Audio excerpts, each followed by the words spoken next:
Halo, selamat pagi Ibu dosen dan teman-teman. Terima kasih atas waktu dan kesempatan yang telah diberikan kepada kelompok kami. Kami kelompok 1 mata kuliah perpajakan internasional. Di sini kami akan membawa materi yang pertama, yaitu tentang yurisdiksi pemajakan. Saya Alberto Ferrarius Boko langsung saja akan membawakan materi yang pertama. Kita akan mulai dengan pengantar yurisdiksi itu sendiri. Nah, yurisdiksi itu sendiri adalah hak pemajakan suatu negara terhadap yang diterima atau diperoleh oleh warga negaranya, baik yang bersumber dari dalam negeri dan luar negeri maupun oleh warga negara asing yang bersumber dari dalam negeri yang bersangkutan. Nah, yurisdiksi pemajakan di sini ada dua, yaitu yurisdiksi domisili dan yurisdiksi sumber. Nah, yurisdiksi domisili yaitu hak pemajakan yang didasarkan kepada siapa yang memperoleh penghasilan. Yurisdiksi ini berorientasi hanya pada subjek pajak. Nah, yang kedua adalah yurisdiksi sumber, yaitu hak pemajakan yang didasarkan kepada objek penghasilan tersebut berada atau diperoleh. Mengutip Gunadi dalam Rosdiana dan Irianto tahun 2012, sistem perpajakan di Indonesia membangun yurisdiksi berdasarkan dua kaitan fiskal, yaitu subjektif dan objektif. Nah, yurisdiksi pemajakan yang mendasarkan pada pertalian subjektif biasanya disebut yurisdiksi domisili. Nah, sedangkan yurisdiksi yang mendasarkan pada pertalian objektif disebut yurisdiksi sumber. Kita akan bahas yang pertama, yaitu yurisdiksi domisili atau status kependudukan atau kewarganegaraan. Nah, negara berhak mengenakan pajak kepada orang pribadi atau badan karena berdomisili di negara yang bersangkutan atau karena status kewarganegaraannya, sehingga negara bisa mengenakan pajak penghasilan atas seluruh penghasilan dari seluruh dunia yang diterima oleh penduduknya maupun oleh warga negara yang tidak menjadi penduduknya. Misalnya warga negara asing namun tinggal di daerah negara wilayah tersebut. Nah, Indonesia itu sendiri menganut prinsip domisili sebagaimana dituangkan dalam pasal 2 ayat 3 huruf A Undang-Undang Pajak Penghasilan, di mana yang berbunyi, yang dimaksud subjek pajak dalam negeri adalah orang pribadi yang bertempat tinggal di Indonesia atau orang pribadi yang berada di Indonesia lebih dari 183 hari dalam jangka waktu 12 bulan, atau orang pribadi yang dalam suatu tahun pajak berada di Indonesia dan mempunyai niat untuk bertempat tinggal di sana. Nah, kemudian menurut yurisdiksi sumber, negara berhak mengenakan pajak kepada orang pribadi atau badan atas penghasilan yang diperoleh dari negaranya. Indonesia menganut asas sumber sebagaimana tersirat dalam pasal 26 Undang-Undang Pajak Penghasilan, di mana yang berbunyi, yang pertama, atas penghasilan tersebut di bawah ini dengan nama dan dalam bentuk apapun yang dibayarkan atau yang terutang oleh badan pemerintah, subjek pajak dalam negeri, penyelenggara kegiatan, bentuk usaha tetap, atau perwakilan perusahaan luar negeri lainnya kepada wajib pajak luar negeri, selain bentuk usaha tetap di Indonesia, dipotong pajak sebesar 20% dari jumlah bruto pihak yang wajib membayarkan. Yang pertama, dividen. Yang kedua, bunga termasuk premium, diskonto, premi swap, dan imbalan sehubungan dengan jaminan pengembalian utang. Yang ketiga, royalti, sewa, dan penghasilan lain sehubungan dengan penggunaan harta. Yang keempat, imbalan sehubungan dengan jasa, pekerjaan, dan kegiatan. Yang kelima, hadiah dan penghargaan. Yang keenam, pensiun dan pembayaran berkala lainnya. Yang kedua, atas penghasilan dari penjualan harta di Indonesia, kecuali yang diatur dalam pasal 4 ayat 2 yang diterima atau yang diperoleh wajib pajak luar negeri, selain bentuk usaha tetap di Indonesia dan premi asuransi yang dibayarkan kepada perusahaan asuransi di luar negeri, dipotong pajak sebesar 20% dari perkiraan penghasilan neto. Nah, berikut ini kita akan masuk pada contoh yurisdiksi domisili dan yurisdiksi sumber. Nah, contoh yang pertama, Tuan Amin, seorang warga negara Indonesia, memperoleh bunga dari Tuan Soleh di Jakarta sebesar 15 juta. Nah, jadi Indonesia berhak memajaki Tuan Amin menggunakan yurisdiksi domisili dan juga yurisdiksi sumber. Karena Tuan Amin merupakan seorang warga negara Indonesia yang berdomisili di Indonesia dan penghasilan yang diterimanya sebesar 15 juta tersebut juga diperolehnya di Indonesia. Jadi Indonesia berhak memajaki Tuan Amin menggunakan yurisdiksi domisili dan juga yurisdiksi sumber. Kemudian contoh yang kedua, Tuan Stephen warga negara Singapura memperoleh bunga dari Tuan Soleh di Jakarta sebesar 30 juta. Nah, Indonesia berhak memajaki Tuan Stephen berdasarkan yurisdiksi sumber, dan Singapura juga berhak memajaki berdasarkan yurisdiksi domisili.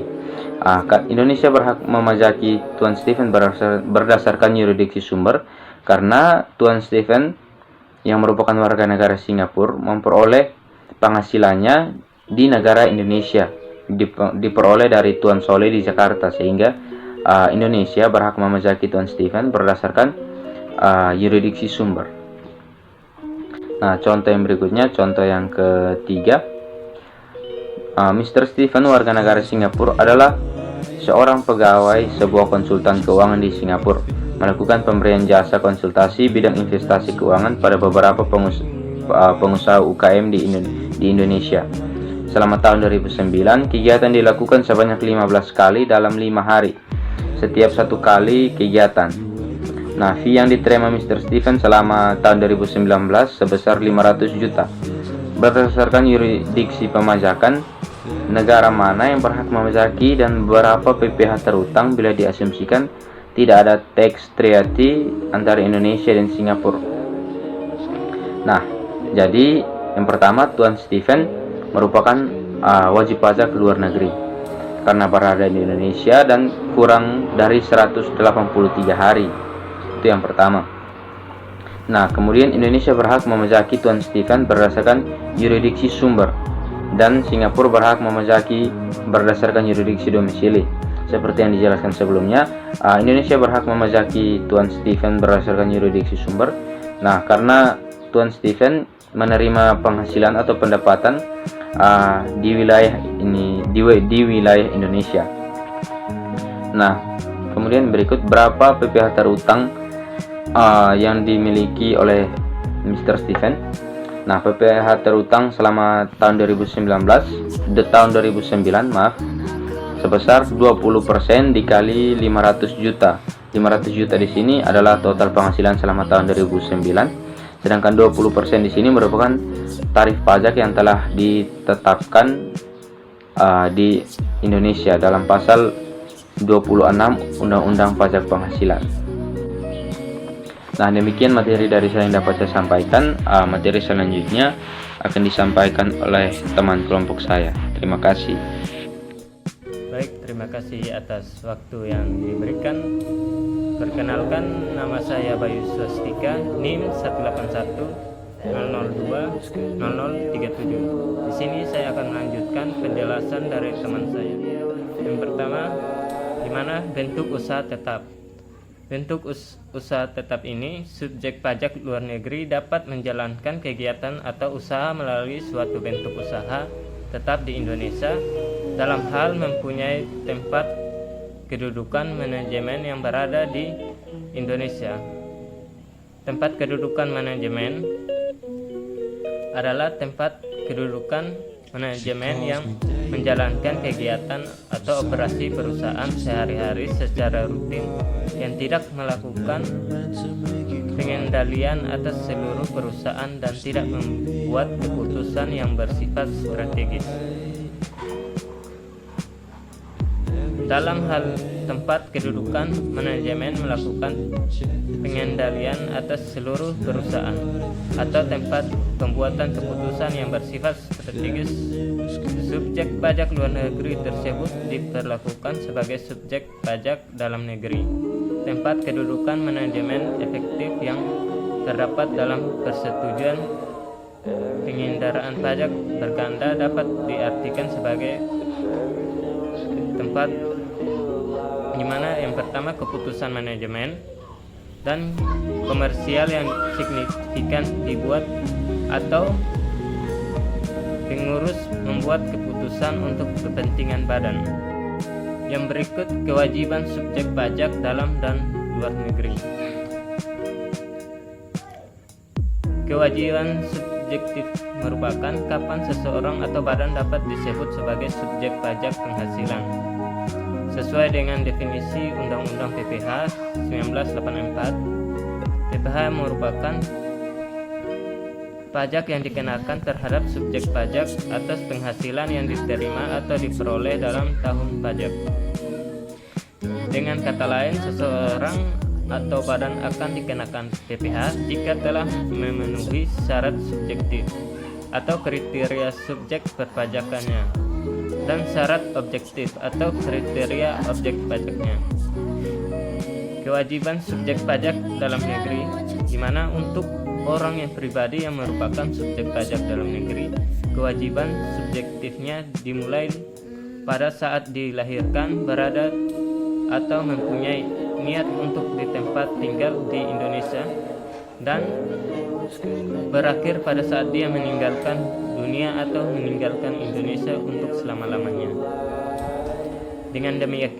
Dengan demikian, seorang bayi yang dilahirkan di Indonesia secara undang-undang telah memenuhi kewajiban subjektif. Namun karena belum memiliki penghasilan, belum memiliki kewajiban objektif, sehingga belum dapat ditetapkan sebagai wajib pajak. Yang berikut kewajiban subjek pajak dalam dan luar negeri. Di mana sedangkan untuk badan sebagai subjek pajak dan dalam negeri, kewajiban subjeknya dimulai pada saat didirikan atau bertempat kedudukan di Indonesia dan akan berakhir pada saat badan tersebut dibubarkan atau tidak berdomisili lagi di Indonesia. Ketika suatu badan didirikan di Indonesia, pada saat itu juga telah muncul kewajiban subjek PPh-nya. Begitupun ketika suatu badan berdomisili di Indonesia, ketika itu juga badan tersebut telah memiliki kewajiban subjektif untuk bentuk usaha tetap.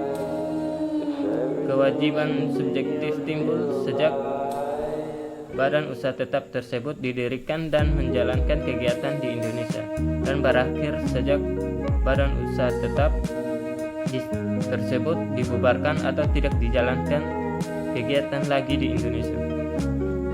Kemudian kewajiban subjek pajak luar negeri. Untuk subjek pajak luar negeri, baik orang pribadi maupun badan, kewajiban subjektifnya dimulai ketika menerima atau memperoleh penghasilan dari Indonesia dan berakhir sampai dengan orang pribadi atau badan tersebut tidak lagi menerima atau memperoleh penghasilan dari Indonesia. Dengan kata lain, untuk subjek pajak luar negeri, penentuan saat dimulainya kewajiban subjek adalah pada saat timbulnya hubungan ekonomi subjek pajak luar negeri dengan Indonesia, di mana hubungan ekonomis ini dilihat dari perolehan atau penerimaan penghasilan dari sumber penghasilan di Indonesia. Yang berikut cakupan geografis perpajakan penghasilan. Cakupan geografis perpajakan penghasilan merupakan yurisdiksi perpajakan.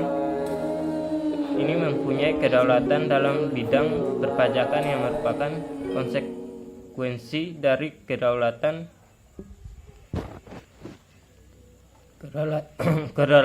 dalam bidang perpajakan yang merupakan konsekuensi dari kedaulatan wilayah suatu negara.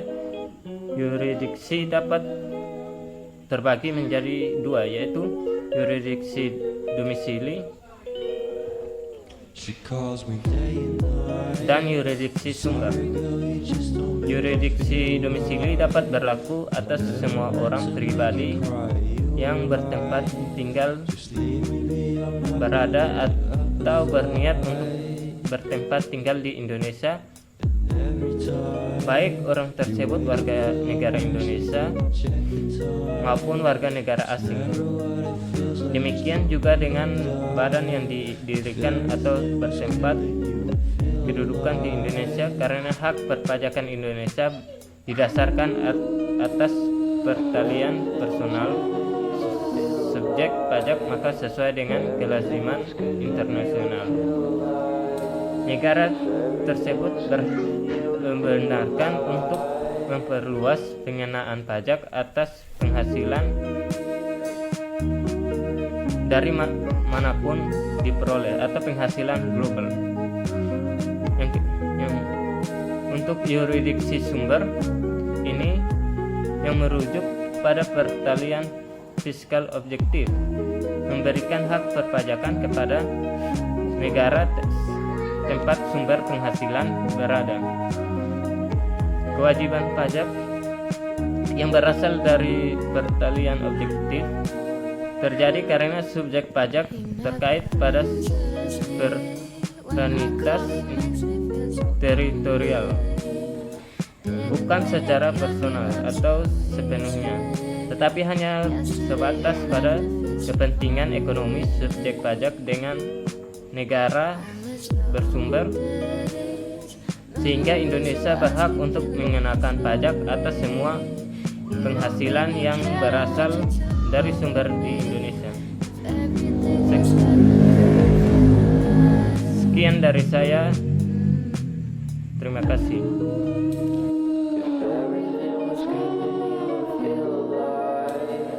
Everything was good, then you would feel